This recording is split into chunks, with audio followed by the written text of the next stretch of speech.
Assalamualaikum warahmatullahi wabarakatuh. Waalaikumsalam Waalaikumsalam warahmatullahi warahmatullahi wabarakatuh. wabarakatuh.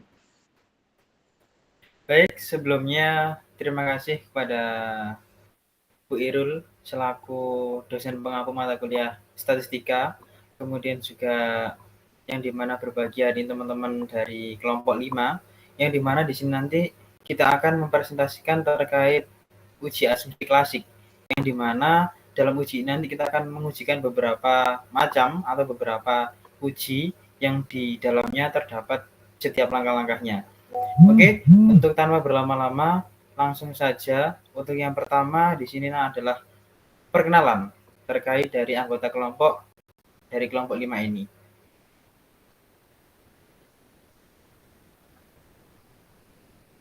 Baik, mungkin yang pertama bisa dimulai dari Mbak Dewi. Perkenalkan, nama saya Dewi Lailatul Fitria dengan NIM terakhir 086. Perkenalkan, nama saya Kawasi Lafaz Mubarak dengan NIM akhir 087. Perkenalkan, nama saya Yaziul Akila dengan belakang NIM 088. Perkenalkan, saya Amel Sasabila Maulida dengan NIM belakang 089.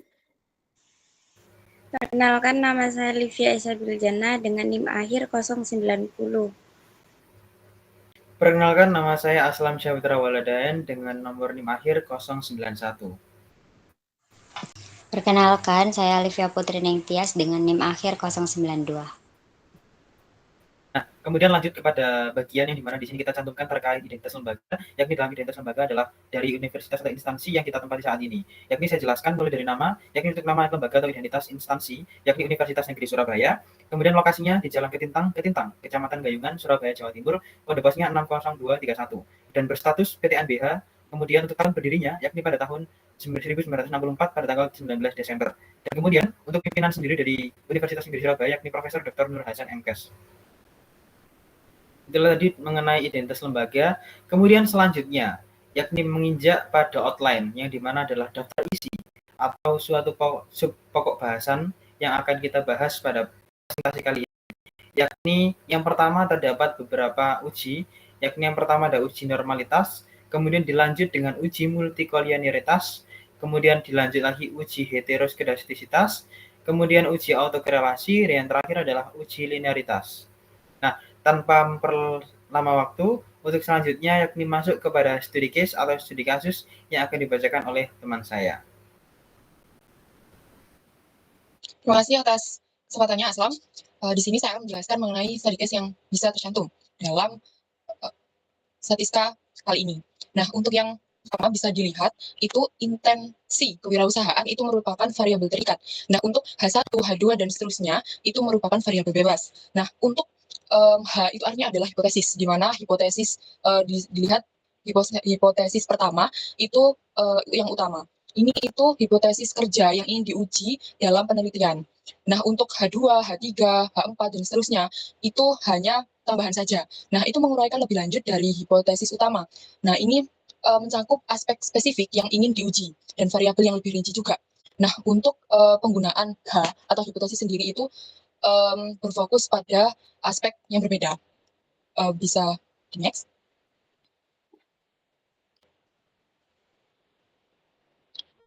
Nah, selanjutnya kita akan mengetahui apa sih teori-teori dari kelima yang akan kami uji. Untuk yang pertama itu adanya teori uji normalitas. Uji normalitas ini digunakan untuk mengetahui apakah data distribusi itu mengikuti pola distribusi normal. Nah, distribusi normal ini maksudnya itu asumsi penting yang dalam analisis statistik, terutama dalam regresi ada banyak cara untuk menjalankan tes ini. Contohnya apa? Yang pertama ada uji Kolmogorov-Smirnov, di mana uji ini itu membandingkan distribusi sampel dengan distribusi normal. Nah, itu menentukan apakah data sampel ini berasal dari populasi yang terdistribusi secara normal. Nah, untuk yang selanjutnya adalah plot QQ atau quantile itu menunjukkan apakah titik datanya itu mengikuti garis lurus atau yang artinya itu menunjukkan data tersebut itu normal. Dan untuk selanjutnya teori next Nah, untuk selanjutnya adalah teori uji multikolinearitas. Nah, ini itu dapat menunjukkan hubungan linear yang kuat antara variabel dan model regresinya. Hal ini itu menyebabkan estimasi koefisien regresi yang kurang stabil atau tidak stabil, atau dikatakan sulit untuk ditafsirkan. Nah, caranya bagaimana untuk mengevaluasi uji ini? Itu dengan cara faktor variasi inflasi, di mana banyaknya varians dari estimasi koefisien regresi ini meningkat akibat dari multikolinearitas itu sendiri. Nah, yang kedua itu korelasi antar variabel independen hubungan yang sangat kuat dapat ditemukan dengan memeriksa matriks korelasinya. Untuk yang selanjutnya bisa di next. Nah, untuk yang ketiga yakni uji heteroskedastisitas. Nah, uji ini tuh menentukan apakah varians residualnya atau galatnya itu dari model regresi. Estimasi koefisien ini dapat menjadi tidak efektif karena heteroskedastisitasnya. Beberapa metode ini tuh mengevaluasi dengan cara uji Brice-Pagan. Nah, itu untuk menemukan pola. Untuk menunjukkan pola residualnya yang harus divisualisasikan. Nah, sementara itu kayak uji White-nya itu serupa sama Brice-Pagan-nya, tapi memerlukan asumsi normalitas residualnya sendiri. Nah, untuk tab selanjutnya bisa di next. Nah, untuk yang keempat yaitu teori uji autokorelasi. Nah, itu biasanya itu digunakan untuk dataset waktu untuk mengetahui apakah ada hubungannya nggak sih residual dari observasi yang berurutan dalam model regresi tersebut. Nah, estimasi koefisien ini dapat mengalami kesulitan. Metodenya itu bisa dilakukan uji Brush-Godfrey itu memungkinkan pengujian autokorelasi ini pada lab-nya. Nah, kalau durbinnya sendiri itu tujuannya untuk menghitung auto. Nah, nilainya itu lebih dekat dengan 2, itu menunjukkan tidak ada autokorelasi. Tapi kalau lebih dari 0 atau 4, itu menunjukkan bahwa autokorelasinya itu yang positif atau negatif. Jadi jelas di sini.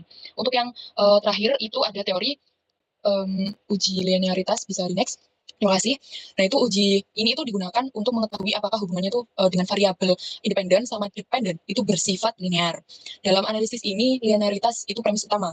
Nah, caranya bagaimana untuk menguji linearitas ini? Itu dengan plot dispersi. Nah, itu hubungannya itu antara variabel dependen dan sama independen itu polanya itu berbentuk garis lurus gitu.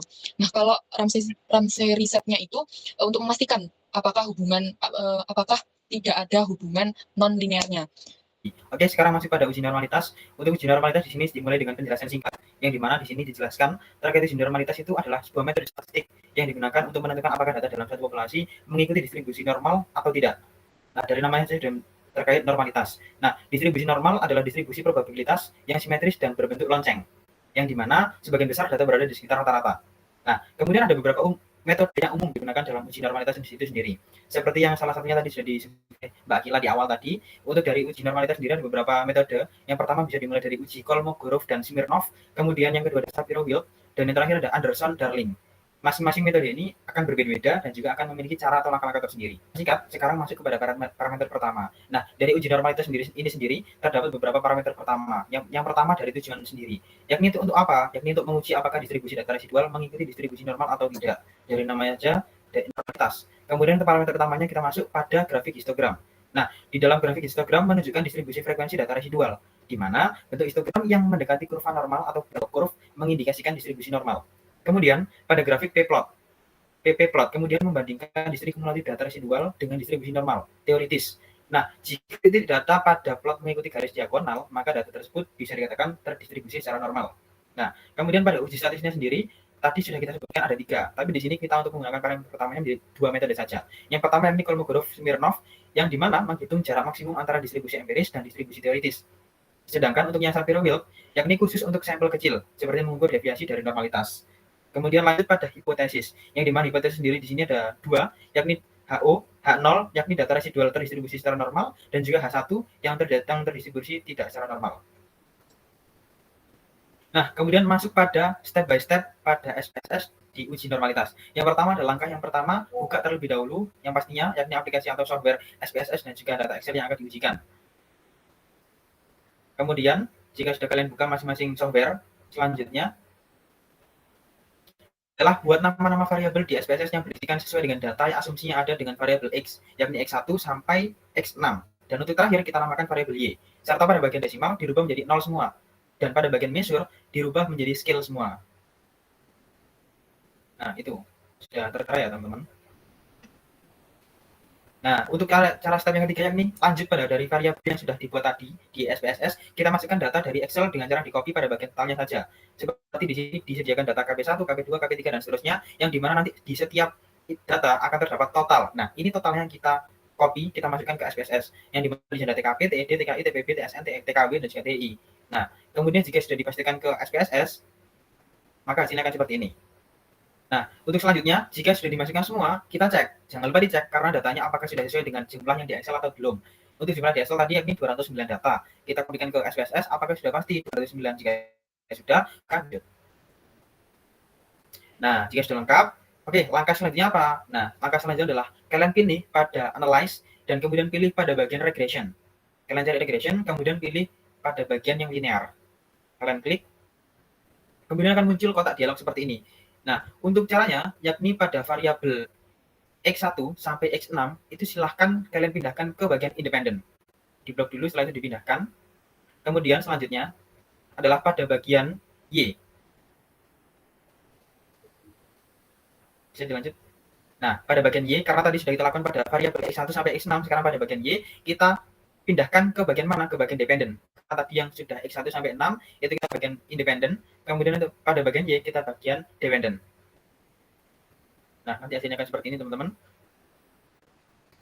Nah, jika keduanya tadi sudah kalian pindahkan ke dependen dan juga independen, langkah selanjutnya apa? Untuk langkah selanjutnya, kalian klik plus yang tertera di samping itu, kemudian akan muncul kotak dialog lagi seperti ini, yang dimana kalian klik pada tulisan Z prediksi, kalian pindahkan ke bagian X, dan juga untuk yang bawahnya, Z residual, kalian pindahkan ke variabel Y.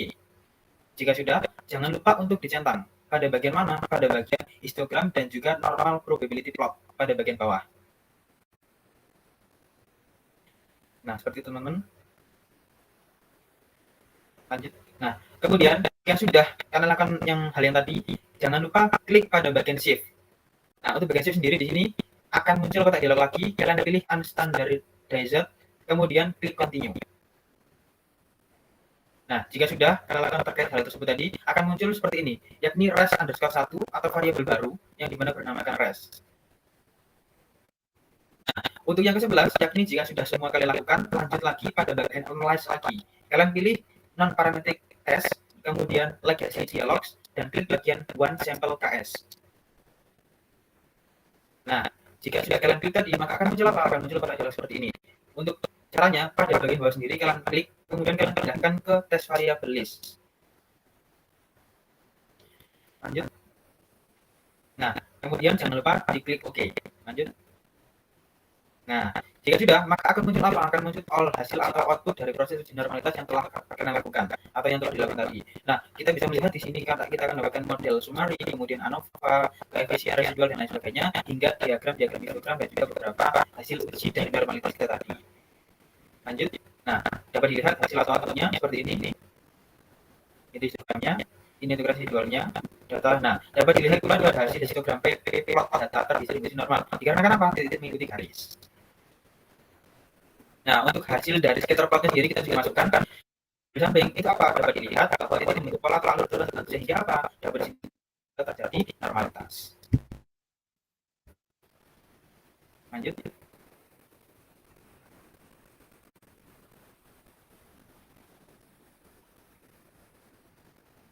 Nah, untuk selanjutnya kita menemukan atau mendapatkan hasil interpretasi dari uji yang kita lakukan tadi, yakni diketahui biasa pengambilan keputusan dalam uji normalitas itu adalah ada dua, yang dimana jika nilai signifikasi lebih dari 0,05 maka nilai residual tersebut didistribusi secara normal. Dan kemudian sebaliknya, jika kurang dari 0,05 maka tidak didistribusi secara normal. Dapat dilihat dari hasil atau output dari nilai di samping, diperoleh bahwa pada nilai signifikannya 2 Taylor lebih besar dari 0,05, yakni 0,10. Dapat dikatakan data-data dalam distribusi secara normal. Dapat dilihat pada data samping teman-teman. Nah, itu tadi terkait dari uji normalitas yang sudah kita katakan untuk yang pertama. Untuk selanjutnya, yakni adalah di bisa dilanjut pada uji berikutnya. Oke, terima kasih untuk Kak Aslam atas penjelasan uji multikulturalitas. Dan sekarang adalah pembahasan tentang uji multikulturalitas.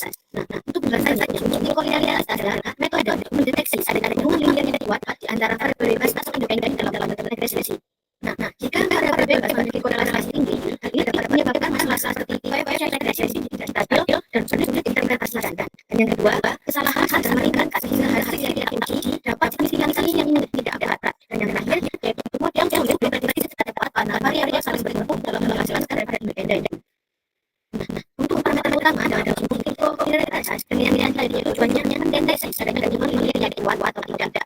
Sedangkan parameter utamanya adalah variasi expression factor atau VPF yang dimana mencerminkan kejauhan variabel independen dapat dijelaskan oleh variabel lainnya. Sebagai contoh, VPF lebih dari 1000 menunjukkan posisi multikulturalitas yang tinggi. Sedangkan toleransi dibandingkan VPF yang sama-sama dengan satu VPF dan nilai toleransi di bawah 0,1 atau 0,2 mengindikasikan adanya multikulturalitas. Nah, dalam kita kali ini jika VPF dihitung secara variabel independen dengan VPF teman-teman satu sampai dengan N42 dan N2 adalah koefisien determinasi dari variabel independen berada variabel independennya.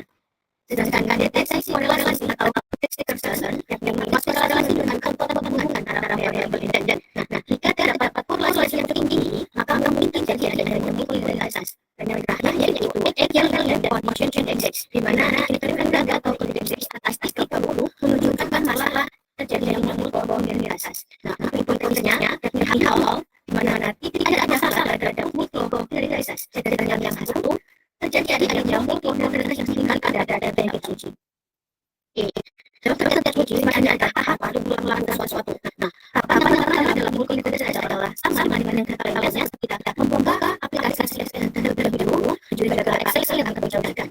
Nah, selanjutnya kita masukkan SPSS, maka kita klik variabel yang terletak di bawah sebelah dahulu untuk mengubah variabel berangkat dari total dan berbahan awal-awal itu dari SQL.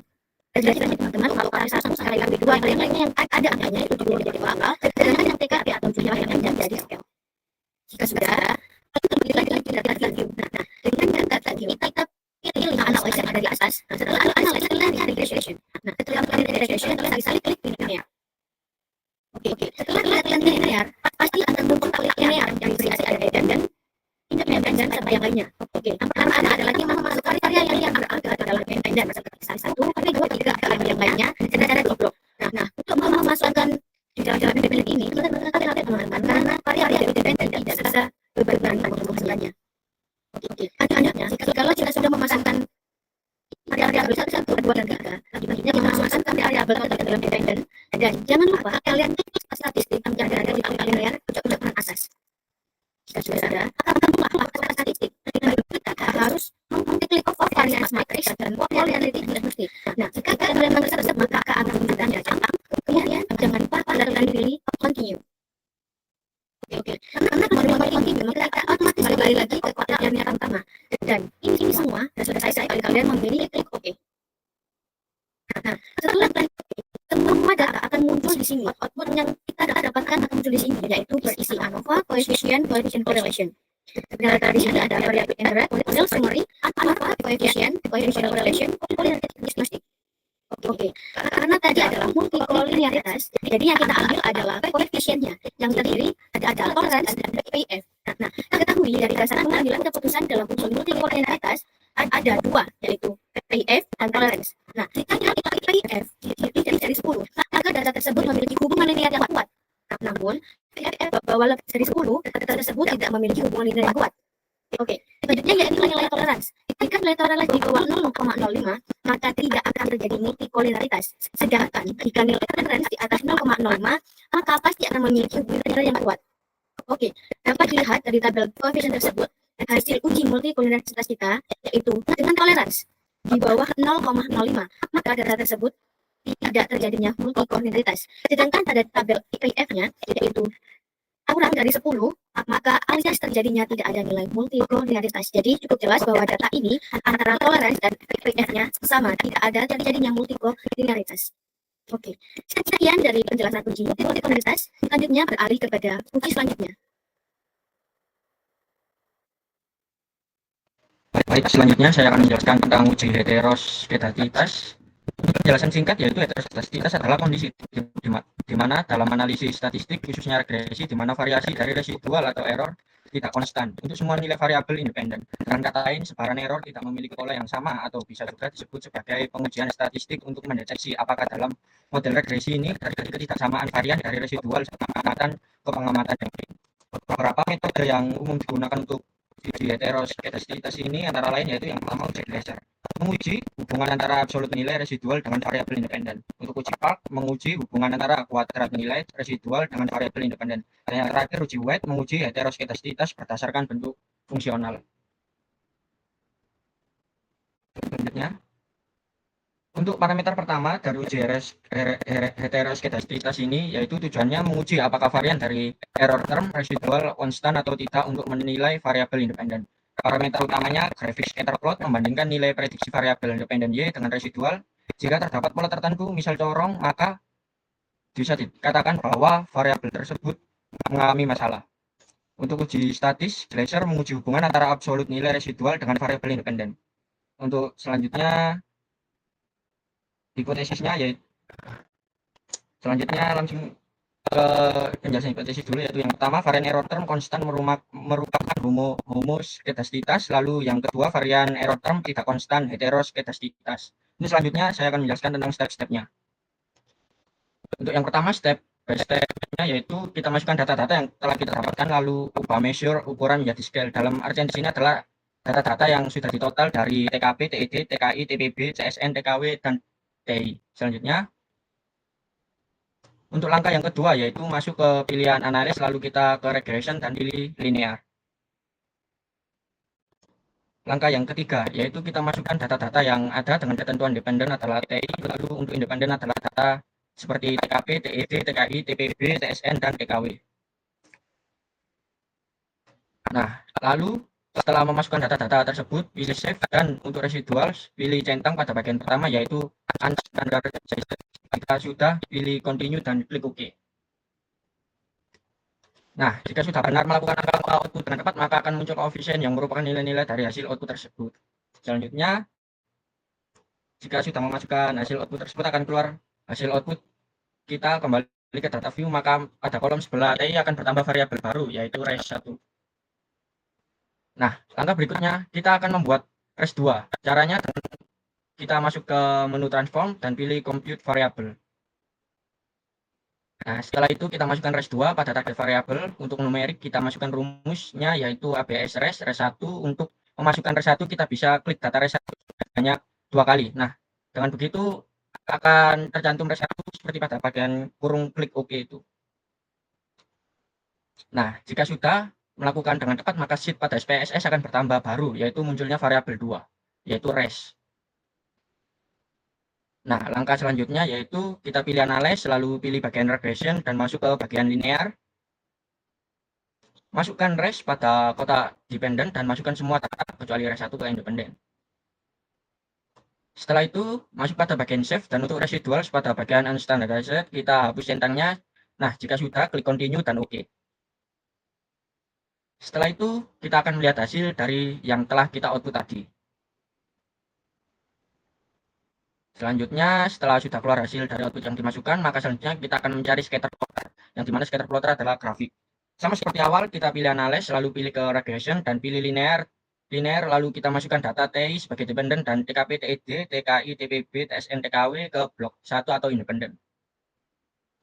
Nah, selanjutnya kita masuk ke bagian plot, bawah statistik, setelah itu kita masukkan kode spreadsheet ke bagian Y, dan spread ke bagian X, setelah itu continue dan klik OK. Nah, setelah melakukan output tersebut, maka akan muncul berupa grafik dari scatter plot itu sendiri. Nah, selanjutnya adalah hasil dari outputnya, koefisien tadi uji Glaser. Selanjutnya, ini adalah hasil output dari scatter plot yang grafik tadi. Lalu selanjutnya, saya akan menjelaskan tentang hasil interpretasi ini. Sebelumnya, perlu kita ketahui jika nilai signifikasi lebih besar atau sama 0,05, maka dapat dikatakan tidak terjadi gejala heteroskedasitas dalam model regresi. Jika sebaliknya, jika nilai signifikasi lebih kecil dari 0,05, maka dapat dikatakan terjadi gejala heteroskedasitas dalam model regresi. Nah, Berdasarkan dari hasil yang sudah kita masukkan, hasil output tersebut menjelaskan bahwa nilai signifikasi dari TKP, TED, TKI, TPB, TSN, TKW, dan TI lebih besar dari nilai alfa yang hanya 0,009. Dari hal tersebut dapat disimpulkan bahwa data yang sedang terjadi yaitu terdistribusi dengan normal. Selanjutnya. Nah, ini merupakan grafik dari scatter plot. Berdasarkan dari grafik tersebut, grafik scatter plot di atas menunjukkan bahwa titik-titik yang tidak berbentuk pola secara teratur ataupun alur tertentu, sehingga bisa disimpulkan bahwa tidak terjadinya heteroskedastika. Sekian penjelasannya, selanjutnya akan diteruskan oleh uji autokorelasi. Baik, selanjutnya adalah uji autokorelasi. Penjelasan singkat dari uji autokorelasi adalah yang dapat muncul karena adanya observasi yang beruntun sepanjang waktu dan saling berkaitan satu sama lain. Uji autokorelasi berjalan untuk menunjukkan korelasi anggota observasi yang diurutkan berdasarkan waktu atau ruang. Uji autokorelasi sendiri bertujuan untuk menguji apakah dalam suatu model regresi linear ada korelasi antara kesalahan pengganggu pada periode T dengan kesalahan pada periode sebelumnya. Jika terjadi korelasi, maka dinamakan ada problem korelasi. Masalah ini timbul karena residual atau kesalahan pengganggu tidak bebas dari satu observasi ke observasi lainnya. Metode pertama dari uji autokorelasi. Menghitung statistik Darwin-Watson yang nilainya antara 0 sampai 4. Nilai yang mendekati 2 mengindikasi tidak adanya autokorelasi. Uji Darwin-Watson ini adalah uji yang paling sering digunakan. Ada 3 syarat dari Darwin-Watson. Yang pertama, jika D lebih kecil dari DL atau lebih besar dari 4 dikurangi DO, berarti terdapat autokorelasi. Yang kedua, jika D terletak di antara DL dan 4 dikurangi DO, berarti tidak terdapat autokorelasi. Yang ketiga, jika D terletak di antara DL dan DO, atau di antara 4 dikurangi DO dan 4 dikurangi DL, maka tidak menghasilkan kesimpulan yang pasti. Next. Selanjutnya, langkah-langkah dari uji autokorelasi. Yang pertama, buka software SPSS dan juga Excel yang akan diujikan. Next. Ini SPSS-nya. Selanjutnya, buatlah nama-nama variabel di SPSS berisikan sesuai dengan data asumsi yang ada. Pada variabel X serta pada bagian desimal dirubah menjadi 0 dan pada bagian measure menjadi scale semua. Next. Ini di bagian measure diubah jadi scale semua. Next. Kemudian lanjut pada variabel yang sudah dibuat, kita masukkan data dari Excel dengan cara copy pada bagian tekarnya saja seperti TKP, TED, TKI, TPB, TSN, TKW, dan TEI. Copy ke SPSS. Next. Jika sudah dimasukkan semua, dicek terlebih dahulu dipastikan data sesuai dengan jumlah data yang ada di Excel. Next. Jika sudah lengkap, langkah selanjutnya klik pada bagian Analyze dan pilih pada bagian Regression, kemudian pilih Linear. Pada variabel X1 sampai X6 diblok dan dipindahkan ke bagian Independen, dan pada variabel Y dipindahkan ke bagian Dependent. Jika sudah, klik pada bagian statistik dan akan muncul, dan di bagian residual centang bagian Darwin-Watson, kemudian continue. Pada bagian save, pastikan tidak ada yang dicentang, lalu klik continue dan klik OK. Jika sudah, maka akan muncul hasil atau output dari proses uji autokorelasi yang telah kita lakukan. Ini adalah hasil atau output dari autokorelasi. Yang pertama variabel enter, yang kedua model summary, ANOVA, koefisien, residu, dan statistik. Kemudian hasil dari interpretasi autokorelasi. Dari data tidaknya autokorelasi karena data bisa dilihat dari tabel model summary di bagian Darwin-Watson, di bagian kanan model summary, dengan syarat jika nilai DW dikurang dari DL atau DW lebih dari DL 4 kurangi DL, itu artinya tidak terdapat autokorelasi.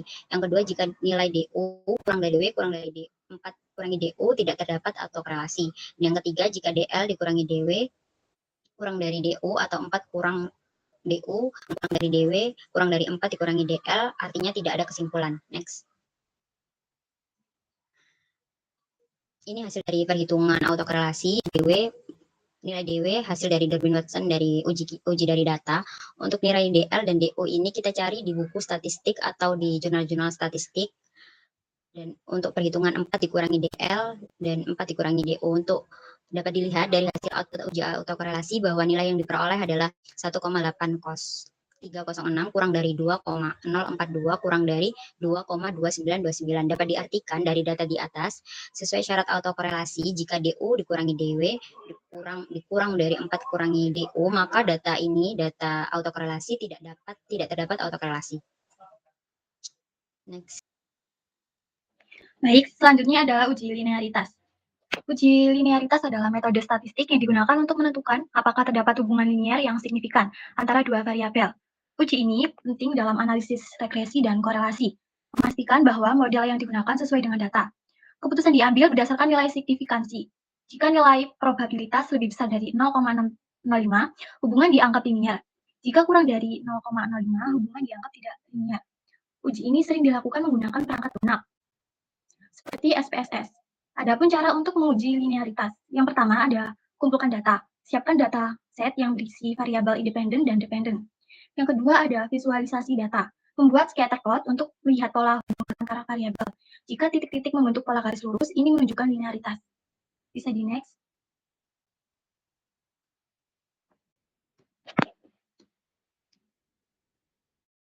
Di uji linearitas ini adalah menguji apakah hubungan antara variabel independen dan dependen. Untuk parameter utama, yang pertama grafik scatter plot memvisualisasikan hubungan antara variabel independen dan dependen. Jika hubungannya membentuk garis lurus, maka linear. Yang kedua ada uji statistik. Uji Ramsey reset menguji apakah model linear sudah cukup atau perlu ditambahkan variabel non-linear. Untuk hipotesisnya, H0 hubungan antara variabel bersifat linear. Dan H1 hubungan antara variabel tidak bersifat linear. Bisa di next. Nah, selanjutnya ada step by step untuk uji linearitas. Yang pertama, Anda bisa ekspor data Excel ke SPSS. Dan yang kedua, dari menu SPSS, pilih analisis, kemudian klik compare means, lalu klik means. Selanjutnya, akan muncul kotak dialog dengan nama means. Kemudian masukkan variabel TKP Y ke dalam kolom dependen, lalu masukkan variabel KP1, KP2, KP3 ke dalam kolom independen. Yang selanjutnya, pilih option, lalu klik median, dan tekan pada linearity, dan klik continue. Untuk selanjutnya, hanya perlukan untuk memperhatikan tabel dengan judul ANOVA table. Angka terakhir, oke. Kemudian akan muncul output SPSS. Dengan ini, kita bisa melihat hasilnya. Yang keenam ada hasil, TKP dan KP1. Bisa dilihat dari tabelnya, berdasarkan tabel di atas, hasil linearitas dapat diketahui bahwa nilai signifikansi P-valuesik pada baris deviation from linearity sebesar 0,453. Karena nilai signifikansi lebih besar dari 0,05, maka dapat disimpulkan bahwa antara variabel TKP dan KP1 terdapat hubungan yang linear. Untuk hasil yang kedua ada TED dan ED1. Berdasarkan tabel di atas, hasil linearitas dapat diketahui bahwa nilai signifikansi deviation from linearity sebesar 0,041. Karena nilai signifikansi lebih besar dari 0,5, maka dapat disimpulkan bahwa antara variabel TED dan ED1 terdapat hubungan yang linear.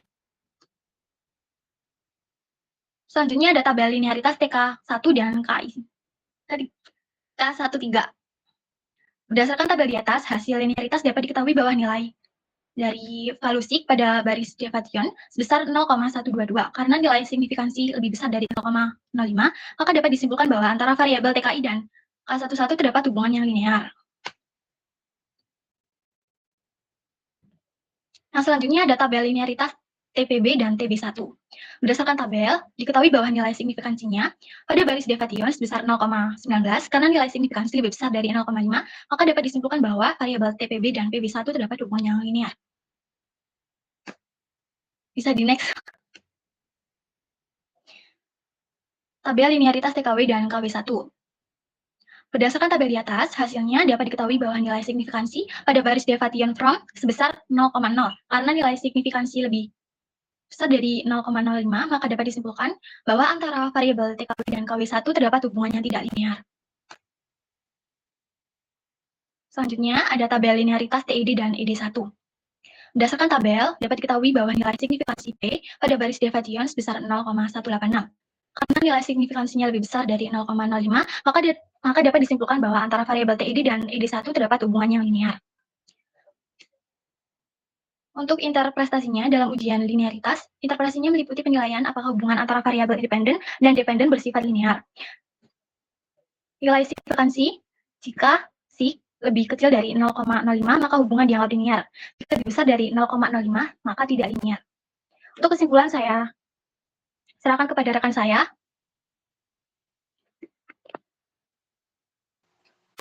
Baik, setelah penyampaian pemaparan materi uji asumsi klasik telah selesai, selanjutnya saya akan menyampaikan kesimpulan dari presentasi kelompok kami. Berdasarkan hasil uji asumsi klasik yang dilakukan, dapat disimpulkan bahwa hasil uji normalitas menunjukkan bahwa residual berdistribusi normal. Hasil uji multikolonialitas memperoleh nilai variance inflation factor. Semua variabel independen di bawah 10. Hasil uji heteroskedastisitas dari grafik scatter plot antara residual dan variabel independen tidak menunjukkan pola yang jelas. Hasil uji autokorelasi memperoleh nilai Durbin-Watson, berada dalam rentang yang dapat diterima, dan hasil uji linearitas dari grafik scatter plot antara variabel independen dan dependen menunjukkan hubungan linear. Hasil dari peruji tersebut memperoleh asumsi-asumsi klasik. Hal ini mengidentifikasikan bahwa model regresi yang telah dibangun cukup baik dan dapat digunakan untuk menganalisis hubungan antara variabel independen dan dependen dalam penelitian ini. Kesimpulan ini mengidentifikasikan bahwa model dapat digunakan untuk membuat prediksi yang akurat dan reliable. Selanjutnya, pada akhirnya bukan seberapa banyak yang kita tahu, tapi seberapa banyak yang bisa kita terapkan. Semoga apa yang kita pelajari hari ini bisa berdampak nyata ke depannya. Baik, selanjutnya saya... Baik, disampaikan terima kasih kepada teman-teman semua dari kelompok 5 yang dimana dalam hal ini adalah telah mempresentasikan terkait dari masing-masing uji asumsi klasik yang dimana tadi dimulai dari uji linearitas, kemudian ada uji normalitas juga. Kita sudah memahami terkait step by step-nya dan juga terkait hasilnya. Saya ucapkan terima kasih kepada teman-teman semua dan juga Ibu Irul yang telah menyimak dan juga memperhatikan untuk presentasi kami pada kesempatan kali ini. Saya ucapkan terima kasih dan semoga dari presentasi ini bisa dapat memberikan informasi terkait beberapa uji yang ada dalam asumsi klasik.